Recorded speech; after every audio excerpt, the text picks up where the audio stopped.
네, 정철진의 경제 이슈입니다. 김정은 위원장이 지금 싱가포르에 있는 이유, 바로 미국과 회담을 통해서 체제 안전을 보장받고 결국엔 북한 경제를 일으키겠다는 거겠죠. 그렇다면 북한은 어떤 식으로 경제 개발에 나서게 될까요? 한 10년 전만 해도 중국을 모델로 삼을 거란 의견이 많았는데요. 이젠 좀 다릅니다. 이 중국 경제가 너무 커졌고 자본주의적인 요소가 너무 많아서 북한이 이를 따라하기는 거의 불가능해 보이기 때문입니다. 자, 그렇다면 김정은 위원장은 지금 어떤 경제 개발을 구상하고 있을까요?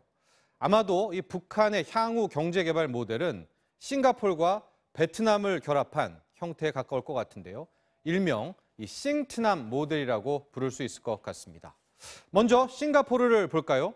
이 사진 속 주인공, 바로 싱가포르 국부로 불리는 리콴유 초대 총리인데요. 리콴유 총리의 장남이 바로 현재 이 리센룽 총리입니다. 물론 싱가포르엔 정당과 의회도 있고 선거도 하지만 북한의 김씨 일가처럼 정치적으로는 1인 독재 정권입니다. 자, 그런데요. 이 싱가포르의 1인당 국내 총생산은 5만 7천 달러, 이 3만 달러가 안 되는 우리보다 훨씬 높습니다. 독재 정권을 유지하면서도 또 엄청난 경제 성장을 일궈낸 아주 독특한 나라가 바로 싱가포르입니다. 이런 싱가포르 경제 모델의 핵심은 정부가 모든 걸 주도하는 건데요.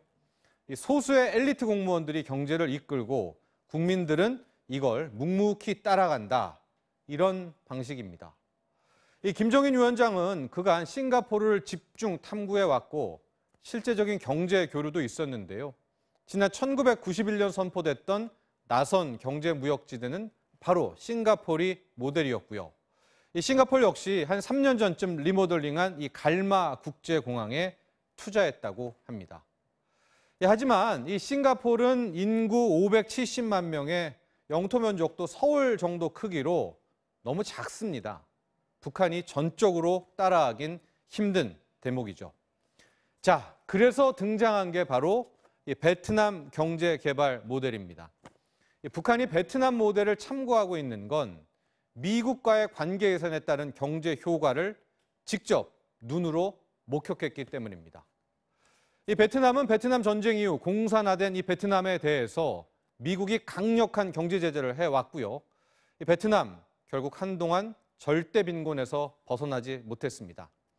그러다가 1955년 베트남과 미국은 전격적으로 국교를 맺게 되고 이후 베트남 경제가 급속히 발전하게 되는데요.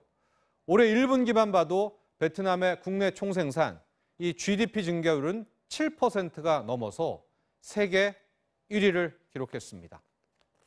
자, 이 베트남 경제 발전 모델을 보면 먼저 농업과 경공업으로 기본을 다진 뒤에 이 해외에서 외자 유치, 이 투자를 받아서 중공업을 키우는 방식을 따릅니다. 이 북한 역시 부족한 식량과 생필품 문제를 해결하는 차원에서라도 이 농업과 경공업 중심의 성장을 먼저 추진할 텐데요. 북미 대화가 아주 잘 된다면 미국의 기업까지도 마치 베트남처럼 북한에 투자할 수 있을 겁니다. 관련 내용 영상을 통해서 먼저 보시겠습니다. 마이크 폼페이오 미국 국무장관은 미국 기업이 진출할 수 있는 분야로 전기와 에너지, 농업 분야를 들었습니다.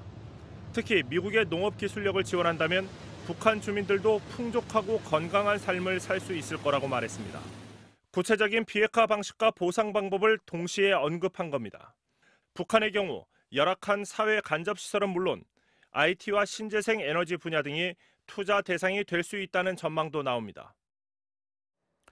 북한의 사회주의 경제 건설, 당장 내일 있을 북미 정상회담 결과에 많은 것이 달려 있는데요. 현재 취해지고 있는 북한에 대한 전 세계의 경제 제재가 풀릴 정도로 과감한 결단을 내릴지가 관건입니다. 그 결단에 따라서 남북 경협 그리고 북한 경제 개발의 폭과 속도가 결정될 것으로 보입니다. 지금까지 정철진의 경제 이슈였습니다.